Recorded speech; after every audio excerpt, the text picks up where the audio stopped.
Hello, welcome to Laughing Place Movie Club. Today we are talking about Cheaper by the Dozen all week long, leading up to the Oscars. We're doing a different movie each day this week. So if you've been watching a lot of these movies on Disney Plus or Hulu, join us every day and we'll be glad to talk about them with you. We are live, so you can add comments into the chat as long as this is live right now. And we'll be able to engage with you guys and share your comments, and you can potentially steer this discussion however you want. My name is Alex. I'm joined today by Kyle. Hello. How are you doing today, Kyle? I'm doing pretty well. I got all my children, which are stuffed animals and Legos. All My Children is CBS, I believe. Okay, so I got my General Hospital of stuffies over here. Oh, thank you. Good job. You got your dozen. I've got my Baker. I love you. A waffle lot, it says. So yes, we are here to talk about Cheaper by the Dozen, the third such iteration of this film, which I think we can now bona fidely call a franchise. Kyle, I was curious to start with what's your history with Cheaper by the Dozen? Which one did you see first? Are you a fan of the series, or were you a fan going into this one? Well, the first one I saw was the 2022. This is my first time. I Okay. had never seen the original. I never saw the 2003. Um, wasn't really interested in this one based on my perception of what I thought the 2003 is, having not seen it and still haven't seen it. And wasn't really looking forward to this one as a result, but thought that it was actually a lot better. I was expecting it to be mostly just 2 hours of hijinks and like, oh, how wacky, they got 12 kids or 10 kids or whatever it is. And there's very little of that in this. It's all in the trailer. I think the trailer tries to portray it in the same vein, and it's not really that at all. Yeah, no, I definitely agree. I was surprised by this one. I would say it started out kind of that way. What you were saying, like everything that's in the trailer is in probably the first 20 minutes or so of this film, and it has a lot of heart and emotion as the entire franchise did. And just for a little backstory for everybody, this all started in 1950. Believe it or not, Cheaper by the Dozen, the original, was based on a true story of a family that grew up around the turn of the century. Um, and it was a huge hit for 20th Century Fox way back when. Pretty big stars at the time. Clifton Webb was the male lead, and Myrna Loy was the matriarch of the family. And as the title suggests, they ended up with 12 kids. It would have been very taboo then for them to have been a blended family, so they were not. They were all theirs. She popped all of them out, and so that's where it all started. And I was first introduced to that version on a road trip, one of our many road trips down to Florida. And at a certain point, my mom decided she should try and culture us children. So she would buy some like classic family comedies that she had grown up with on TV. In addition to Cheaper by the Dozen, a film that I often confuse this one with in my youth was Yours, Mine, and Ours, which was Which is also also a remade, more, yeah. which was also remade right around the same time as Cheaper by the Dozen, which doesn't help with the confusion on my That part. one's But the 18 original, kids or something, right? Or something like 18 that, and people. the original had Lucille Ball. That was the original one was made in the '60s, and that was a blended family. A little bit more like Brady Bunch concept of how they ended up with so many kids. So uh, that was the kind of the difference between the two, but they were both, comedies about the hilarity of parents having way too many kids. And that original Cheaper by the Dozen, that was really the conflict. Was the dad is trying to be a good turn of the century man and role model for way too many kids. The updated version, which came out in I think 2002 or 2003, had a much more relevant cast to today. Steve Martin and Bonnie Hunt were the parents at the time. Tom Welling was at the height of his fame from Smallville. Hilary Duff was, I think, fresh off of Lizzie McGuire and kind of in that transitioning period into like a Cinderella story and what was that? Agent Cody Banks, like those kinds of Yeah. movies. Piper Perabo was a pretty big deal at the time, and some of the other kids from this version have also gone on to other things. One of the girls was Scott Calvin's. I don't know what she is to him. His Scott Calvin's ex-wife's daughter with uh, Judd Reinhold in the Santa Claus 2 and 3. Um, Crux of that version, kind of a little bit based on the original, but a little more modern take, was Bonnie Hunt's career starts to take off, and she's a writer. She goes on a book tour, leaving Steve Martin alone with this huge family of kids. So that was kind of Okay. the main through line of that one. Yes, it is a lot of comedic capers of just way too many kids and diverse ages. An older son who's starting to date a daughter who's interested in dating, and the confused feelings of that for a father, but then also having all these little kids too. And then that was so successful, it begat a sequel, which was really just a family vacation film. The Baker family in this version, and they weren't the This is Bakers in the bad original one. photoshopping on that one. This is really bad photoshopping, and this is the official image of this on Amazon Prime, which is where I stole this from. So this is put out there by 20th Century Studios, parent company being Disney. But in this one, they go on a family vacation to a lakeside retreat. Eugene Levy is in this one as the father of another fairly large family. They had 8 kids. This one threw in some up and coming talent at the time. Taylor Lautner, I think, was like the Twilight films had just started, so he was one of the characters in that. I can't remember if it was Hilary Duff or Piper Perabo who had the like star-crossed lovers moment with him because their dads were having this feud at the lake. But another fun film. So I mean, it's a fairly fun franchise. Those 2 films I think are more widely known today than the original 1951. And in fact, in the marketing for the new one, it doesn't even mention the other one. It calls it a reimagining of the 2003 classic, which I thought was interesting words, because it just makes me feel old. Or I'm sorry, they didn't say classic. They said hit family comedy. Okay. This one, obviously, a lot more contemporized. It's a blended family, and they kind of run down the Brady Bunch-isms of how they came to be in a lot of exposition in the beginning, and then they're off and running. And I was not very excited about it. I think because I like the 2003 version so much, and I just couldn't imagine doing better than Steve Martin in the adult male role. I love Bonnie Hunt; she's so endearing. So I was a little worried going into this one, and also I kind of have this feeling, I guess, based on Home Sweet Home Alone, that these Disney Plus reboots, I would say Home Sweet Home Alone and Ice Age Adventures of Buck Wild, I've felt a little burned by the quality of some of these, like, let's take a franchise, and make a Disney Plus original film out of them. But this one, in my opinion, worked really well.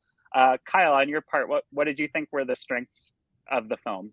Well, like I was kind of saying, I was surprised by how grounded it was. And I like that instead of focusing on just how many kids they have, a big element was kind of the relationship dynamics, especially between each one of their exes who are still alive, unlike the Brady Bunch situation.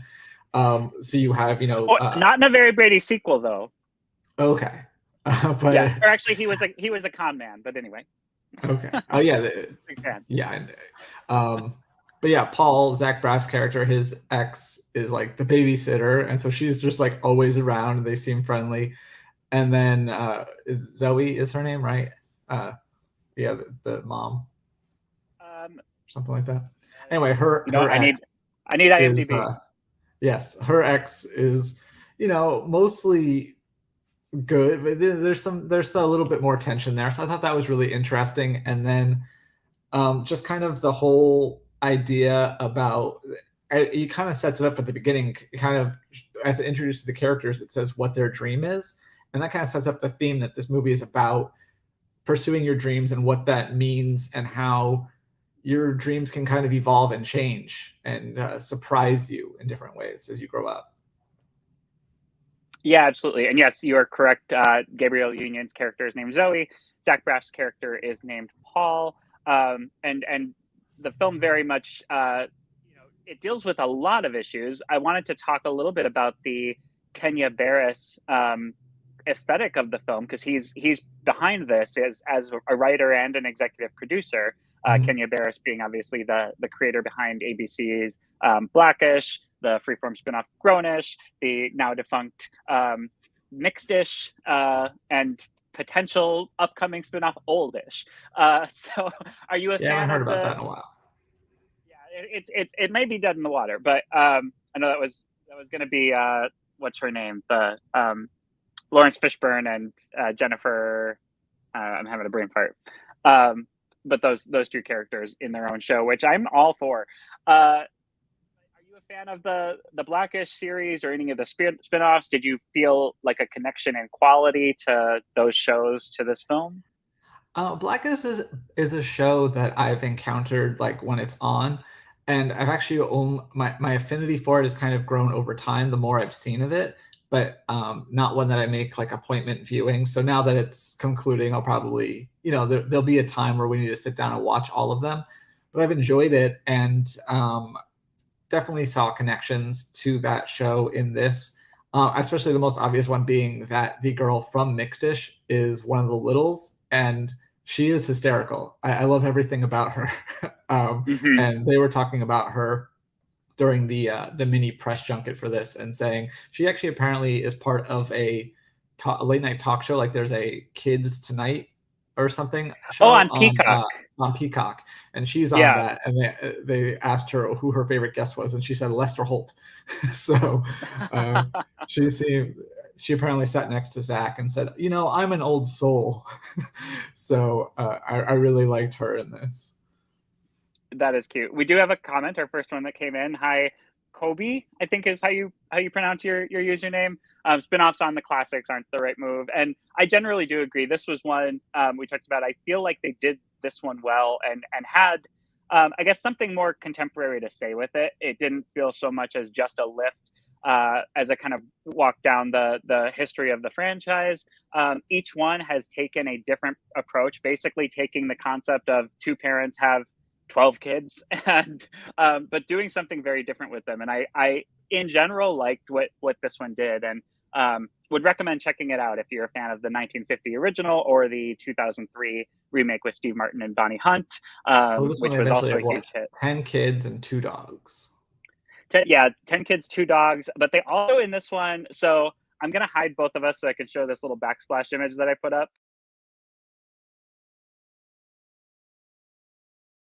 Oh, I'm sorry, can you still hear me if I go away? No, sadly. And never mind, that will just But I can do be the breakdown for you if you want. I remember how the 10 kids come together. please share. So Paul has two biological kids with his ex-wife, and then one that they adopt when their best friends are both killed. And then Zoe also, I believe, has 2 kids, and then they have 2 sets of twins together. And then the nephew of Paul comes to live with them. And the dogs' names. So the dogs' names, I will say, are totally a Kenya Barris ism. There's Bark Obama and Joe Byton. And they are the Bark Obama is a black dog, and Joe Byton is a little like cream colored Chihuahua, which I thought was really funny. Um, then the other thing that was totally like lifted out of the headlines, but lifted out of Blackish as well, and his ability to touch on current events in a sensitive way was the dynamic between Zach Braff and Gabrielle Union's ex-husband in the film, named Dom. He's a former, I think, basketball star, Yeah, played I by think so. Timon Kyle Durrett. What were you saying, Kyle? Oh, I was just agreeing with you. Oh yes, basketball is the sport. That's not my jam, so I had to really think about that. But they have this argument over, particularly his oldest son, where he's trying to tell he's having these feelings of not having been there in the same way that Paul was there for his kids, and wanting to kind of take the reins now. And part of his rationale for that is, even though he is this former basketball star and this recognizable figure, he still gets pulled over just because a cop identifies him as black behind the wheel of a car, and he talks about how scary that is, and it is just like one little scene. It by no means felt preachy or overtook the narrative of the film, but that was a very contemporary moment that really defines this version as taking place in 2022. Unquestionably adding value to the story and giving new meaning to it, for a modern generation. Um, and There were the a other couple thing that I other really liked, touches of that as well. Like when she first moves in and the guy is telling her, "Oh, no loud parties," and also a lot through the June Diane Raphael character, who's like, "Oh, yes, whose children are these? How long have you been the nanny?" That sort of thing. yes, yeah, there were some definite, uh, I think the term is microaggressions going on, in those scenes. So yeah, those were all definitely touches that I think only Kenya Barris could have pulled off in introducing to this franchise in such a way that felt organic, didn't feel forced um, or like a message film in the end. You didn't walk away with that feeling like something that was a weighing on you. You just kind of got caught up in the story and the fun and the heart of it. The other thing being the kind of the gender dynamic of the family.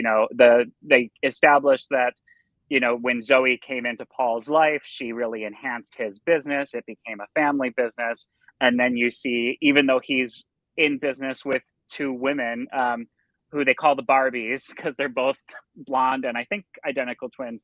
But even though they're in business with other women, it very quickly becomes Paul handles the business, Zoe handles the family, and that's not the right move. It's not the right dynamic for the family. So there was a little bit of kind of gender parity, happening there too in the overarching narrative.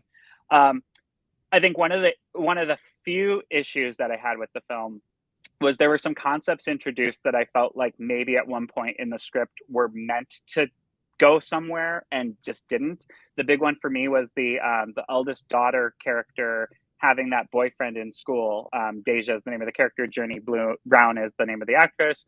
Um, there was this moment at the game where like the boy gets introduced to the dad, and he's like, "Oh, you're her dad," like as if he didn't know that. And I expected that to have a story of he is a prospective basketball star, like he dreams of becoming, an NBA star, and was using her to get to him and try and advance his own career. I felt like they set that up in that moment, and then there was nothing that came out of it. So I was like hanging on to that, waiting for it. Why do Anytime you want they would not mention, nice things to happen to her, Alex? Can't they no, it just be wasn't happy? that. It wasn't that at all, but I felt like they set it up. Like it to me, it read as a clear setup of that kind of a subplot, and it didn't happen. Um, the other one, there was another one where I felt like they were setting up a subplot that just didn't pay off, and maybe they were filmed, maybe they were cut for time because the film already is, I think, an hour and 40 minutes. Like it just surpasses the 90-minute mark, which is really the sweet spot for a family comedy. Much longer than that, you really lose people. The other thing I would say is, as a little bit of a weakness, is there's characters that really get most of the spotlight in terms of the kids. In that fact, four of them, I think the fact that they have two sets of twins, it just became, these are the generic twins. These are, They like just became called the Littles. Like you yeah, barely know their real name. I couldn't tell you their names. they were just basically one character represented by a quantity of actors that allows the film to get to a dozen, without really having to work at it. Which I don't fault the film for. I mean, it's hard when you have this big of a cast. I mean, even the Marvel films, I think Eternals, struggle a little bit with establishing how many characters they tried to introduce and pay off in that one film. I don't Yeah, fault it for it. I think it's an inherent flaw of a film called Cheaper by the Dozen. no, I think you're absolutely right. And it wasn't really till the end where I was like, oh yeah, I don't really know much about this character. Whereas you get like a lot of scenes with some other ones. But they kind of talked about that during the junket where Zach, who's directed a couple of films before, was talking about the one scene in particular where in the kitchen during the party where everyone's in the scene and everyone's arguing, and he went and told the director like, I do not envy you in this moment. Like I don't know how you actually direct a scene like this with 15 people in it, all in this one room. So definitely some challenges to it that we don't necessarily consider before you go into making it or watching it.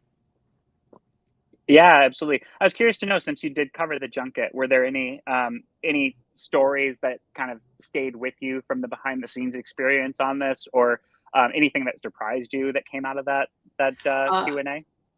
I think the thing that I thought was interesting was that point, and then also just how Gabrielle and Zach kind of had to become parents a little bit when you're dealing with these young actors, and they talked about having a good cop bad cop dynamic a little bit, and having to know these kids are having fun and it's their job, but they need to settle down sometimes and do the work. So I thought that was kind of funny that there's a little bit of that too. When you put 10 kids into a movie, it means you have to kind of act like the parent of 10 kids. Yeah, absolutely. Yeah, I will say one of the biggest shocks to me was, A, this is set in LA, but B, they actually filmed it in LA. At the end of the credits, there was no Georgia, no Canada, nothing like that. In terms of like unrealistic things, I thought this was funny, just knowing like real estate prices in Southern California, and you live there, so you probably had the same reaction. But the house that they were in at the beginning was a nice house. That was a multi-million-dollar home in LA. And there's this narrative of like, oh, our house isn't so great. We need better. Like we need to go bigger and But they better. needed And I bigger. was I mean, I understand the bigger part, but yeah, no, they were in Echo Park and they moved to Calabasas. Yeah, so like when they show their original home, I'm like, that's a nice house in Echo California. That's Park's a a great really good house. location too. Yeah, so that was one of those moments that really took me out of it, just from knowing, what I know about the area and just California real estate in general. And then some of the business dealings for Zach Braff were a little laughable. Like they really dumbed down the business meetings. But I did really like the moment where he felt out of place in a work environment that is very hip and techy. Um, and went and put together an outfit out of his kids' leftover clothes all over the van. I thought that rang true for a lot of parents. Like I've never had a friend with kids whose van isn't just a disaster, in Yeah. terms of a mess of stuff, because kids are prone to just leaving things everywhere. So I thought that was really funny, and then getting him in the room and finding out, oh no, everybody is actually wearing a suit. It kind of reminded me of a moment in Alexander and the Terrible, Horrible, No Good, Very Bad Day, where Steve Carell is doing a pitch, and his baby like just sucked on a highlighter and is like yellow in the face. I thought that was really fun. Yeah, I know that you mentioned that though. One thing that was a little distracting for me is like I'm a big Zach Braff fan. I actually have a Garden State tattoo on my arm, but it's so hard not to compare Paul to JD from Scrubs, Hmm. especially when they're doing things like the dance off and things like that. So there was a couple times where I'm like, yeah, you're basically just like a grown up JD, but you know, it Yeah, works. I felt the same way. And the other issue that I have with Zach Braff, I guess I used to watch Scrubs. I never was like religious about it. I can't say I've seen every episode, but I really enjoyed Scrubs in particularly the early days. So I know him best from that. I know him from Garden State, but I know his voice so well from Chicken Little, that especially in the You're the beginning only when it one. was not the only one. But especially in the beginning when it was like just his narration over, images that didn't have him, I just kept thinking like Chicken Little's telling this story. The Because sky is Chicken gonna Little's fall voice on is this just family. the sky is falling. Yeah, his voice for Chicken Little is just his voice. It's not a character. It's just Zach Braff's voice is Chicken Little. So that was a moment that kind of took me out. And I do feel the beginning of this film. I don't think they landed it. It kind of had to find its way a little bit. And by Yeah, the there's a lot of second act, exposition, but yeah, I don't know how else you're gonna do it, honestly. And yeah, I think they do have a little bit of leeway when it's gonna be on streaming. Like if you're gonna watch it, you're gonna watch it. You can fast forward if you want, but yep, totally true. Yeah, and I watched this on an airplane, downloaded onto my iPad, but this is totally the kind of movie you can just have on as a family and kind of come and go in and out of, and not really miss much of what's going on. So no, I definitely enjoyed it and appreciated it. If anybody is watching this who hasn't seen the new Cheaper by the Dozen yet, it just came out last Friday on Disney Plus. And especially if you were a fan of the old ones, I definitely recommend giving it a chance. And I feel old calling the 2002 version old, because I felt not old when that came out. Yeah, I think I was Anything working else at you the movie want to? theater when it came out, so Oh, I think I was you like were already you were I was already you had working. That already was my begun first your show. film career. Uh-huh. My favorite thing is Regal. They have these ads in the beginning, and it's, "Do you want to get your start in the film industry?" And I'm always like, "Yes." They were like, "Consider applying today to work concessions," and I'm like, "No." I would never get the smell of burnt popcorn out of my nostrils. That So does coming happen. up, sure it has. My older brother worked in a movie theater, and I've heard stories. So coming up, as I mentioned at the top of this, we're doing a Laughing Place Movie Club every day this week, leading up to the Oscars. So this is like our movie week. Tomorrow, you can join us at 10 a.m. Pacific time for More Than Robots.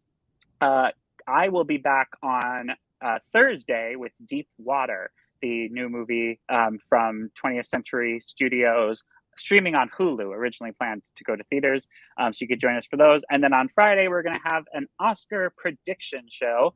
So going into the big event on Sunday, you can tune in, find out what our opinions are on who's going to take home the golden statues, and who will walk away winners and losers and all of that. Also coming up today, we have at 4 o'clock Pacific time, Barely Necessities, our Disney merchandise show with the Rebeccas, Rebecca Mosley and Becca Burbank, Kyle's wife. And also at 7:30 p.m. Pacific time, you can join Juby and Gideon for Disney Trivia Live. So definitely stay with us here on YouTube or Twitter or Facebook or wherever you're watching for some of those upcoming shows. Anything else you want to say, Kyle, before we wrap this up? Nope. Check out laughingplace.com for more LP Movie Week content, including Yep. my review of this movie and eventually a junket piece. Perfect. Yeah, I look forward to reading that junket piece, and thank you for sharing some anecdotes from the junket. So thank you for watching, everybody. Hope you have a great day. Take care. What do? I click end.